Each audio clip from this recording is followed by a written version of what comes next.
nouvelle vidéo aujourd'hui parce qu'on va à Paris avec Sébastien pour le week-end et on voulait vous montrer comment on fait pour être zéro déchet en vacances, en week-end, pour vous montrer un peu tout ça. Du coup on va vous emmener avec nous pour tout le week-end en mode un peu vlog et d'abord je voulais vous montrer qu'est-ce qu'on emporte pour être zéro déchet quand on part de chez nous. Donc tout est là sur la table. Ce qu'on emporte d'abord c'est la gourde, mais on l'emporte quasiment tous les jours donc ça change pas grand chose. Ensuite on emporte des mugs pour au cas où on se prenne un café, un chocolat chaud ou quelque chose comme ça. Et du coup on en a deux différents pour nous deux. Voilà. On emporte des couverts, donc on a couteau, fourchette, cuillère. On n'a pas encore acheté de couverts exprès pour partir en vacances, les couverts qui sont 3 en 1 ou en bambou, etc. On utilise tout simplement les couverts qu'on a. Ça prend un peu plus de place en effet, mais c'est très pratique et puis on verra un jour si on en a besoin, si on va à l'étranger et qu'on prend l'avion par exemple. On aura peut-être besoin pour passer les barrières, mais sinon pour l'instant on n'en a pas. On emporte quand même une paille, mais en général on n'en a pas besoin, mais on emporte quand même une au cas où. On emporte des petits sachets de vrac, il y en a plusieurs de tailles différentes. Ce sera parce que moi je vais rester la semaine d'après et du coup je vais sûrement faire des petites courses. Et ensuite des tupperwares, donc si on prend à manger à emporter, on aura des tupperwares et on a aussi un tupperware où j'ai déjà mis des snacks. Donc ça c'est pour dans le train ce soir parce qu'on va arriver tard. Donc on va devoir attendre pour dîner et du coup j'ai fait des petits snacks. Du coup c'est des Energy Balls. Je vais voir ici. Voilà.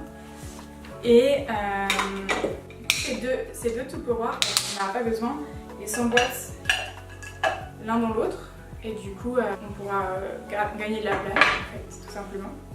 Et enfin on va emmener un beast wrap pour au cas où aussi on ait des restes ou quelque chose qu'on a envie de mettre là-dedans. Puis ça fait un contenant en plus qui prend pas beaucoup de place, donc autant l'emporter. Donc voilà ce qu'on emporte, ça peut paraître beaucoup mais en fait ça prend très peu de place. Il n'y a que ces objets là qui prennent un peu de place et ceux-là mais qui s'emboîtent. Et sinon ça prend très peu de place, ça aussi ça se met tout ensemble dans un petit sac.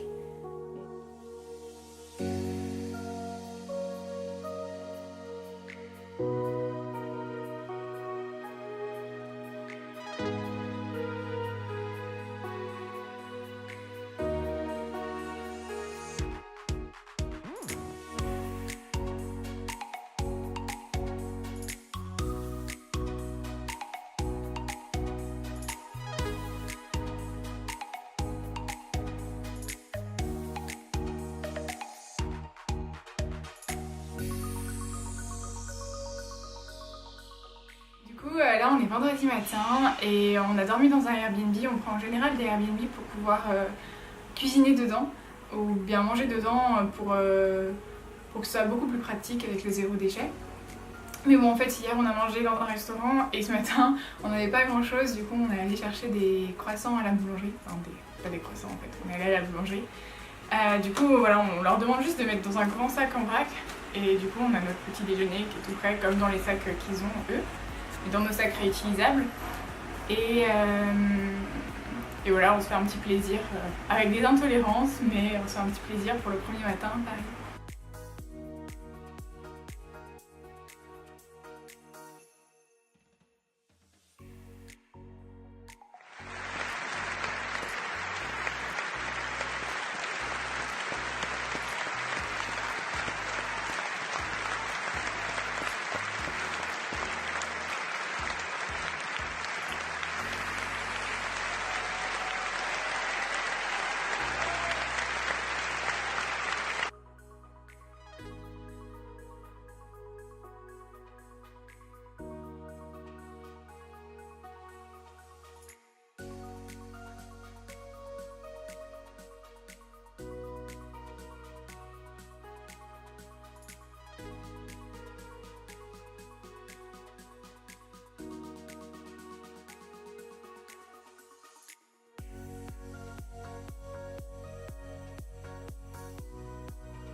Aujourd'hui on est lundi et je dors chez ma soeur parce que je vais travailler à Paris jusqu'à jeudi. Du coup je me suis dit que c'était le moment de vous donner un petit peu les astuces et les idées qu'on a utilisées pendant notre voyage à Paris.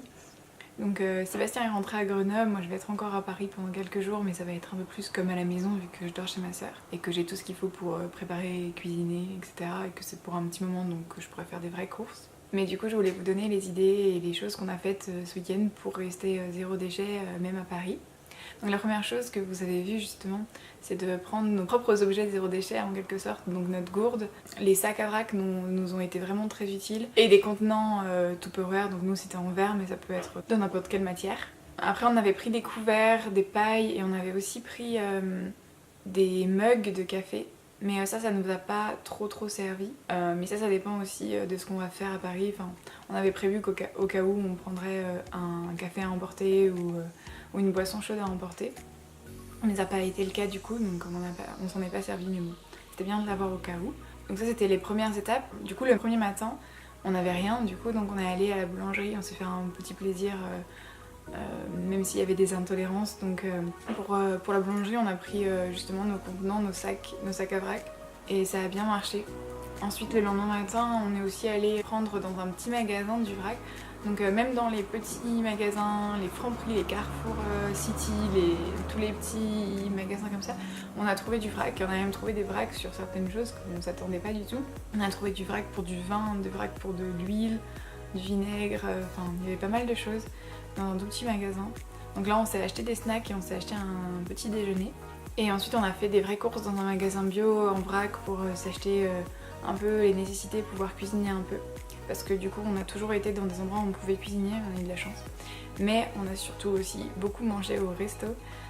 Parce qu'on avait envie de tester plein d'adresses, vu que nous à Grenoble on n'a pas énormément de restaurants vegan, sans gluten, etc. Où on peut manger facilement et on peut apprécier tout ce qu'on mange. Du coup, on a profité de Paris pour ça et on a mangé pas mal au resto. Du coup, ça peut être aussi une alternative, mais qui peut coûter beaucoup plus cher. Donc, si vous êtes plus sur un budget, vous pouvez aller, si vous pouvez, aux boulangeries, acheter vos sandwichs directement comme ça, avec vos sacs à vrac ou vos sacs de pain, etc. Voire même vous faire des sandwichs en achetant du pain et en allant à la boucherie acheter ce qu'il y a à l'intérieur, ce que vous avez besoin à l'intérieur ou même des légumes, etc. Vous pouvez aussi du coup acheter beaucoup en vrac et quand vous dormez dans des Airbnb, vérifier qu'il y ait bien accès à la cuisine pour pouvoir cuisiner un petit peu pour la journée, pour faire un pique-nique ou pour le soir. Donc voilà, nous c'est les astuces qu'on utilise quand on est parti un mois en vacances, c'est ce qu'on avait fait. Principalement, on essaye aussi d'acheter, quand on ne peut pas acheter en vrac vraiment, d'acheter dans des bocaux en verre toujours et dans des bocaux en métal ou des contenants en carton pour aussi pouvoir recycler tout ça et d'éviter le plastique. Donc voilà ce qu'on a fait. La seule chose qu'on n'a pas réussi à faire, c'est du coup le compost, vu que on a eu quelques déchets organiques, mais on n'a pas de poubelle organique ici, on n'a pas de compost. Donc du coup, on a dû y jeter à la poubelle normale. Sinon, on a bien réussi le challenge en général, donc voilà, c'est tout à fait possible, c'est pas impossible du tout. Ça peut paraître hyper difficile, mais il faut juste un peu changer ses habitudes, voir comment on fait. Et voilà, ça nous a pas non plus été très contraignant, on a juste eu un sac à dos sur le dos, mais on en a tous un quand on part en voyage, donc il était très léger, on n'a pas trop eu de problème avec ça. Donc voilà, c'est pour vous montrer un petit peu les astuces pour partir en vacances en étant zéro déchet. Bien sûr, ça dépendra de la durée de vos vacances et de là où vous partez, ça dépendra aussi de votre logement. Mais de manière générale, on peut réussir à diminuer ses déchets, du moins en vacances, et éviter au moins le plastique. Et je voulais aussi vous dire que maintenant, il y a de plus en plus d'alternatives qui encouragent le zéro déchet. Dans une boulangerie où on est allé, une pâtisserie végétale, VG Pâtisserie à Paris, pour ceux qui veulent aller tester. C'est super, c'est tout sans lait et sans œufs. Mais il y a aussi des alternatives sans gluten, donc c'est vraiment génial. Et ils favorisent le zéro déchet en vous donnant une remise si vous amenez vos propres contenants. Donc c'est une super idée et il y en a de plus en plus qui le font. Je sais qu'à Starbucks ils le font aussi. Donc si vous emmenez votre propre mug, vous aurez une réduction sur votre boisson. J'espère que la vidéo vous aura plu. On va s'améliorer je pense sur les vlogs parce qu'on n'a pas encore un super micro et que c'est difficile d'enregistrer quand on est à l'extérieur à cause des bruits. Mais j'espère que ça vous aura plu et on se retrouve vite pour une nouvelle vidéo.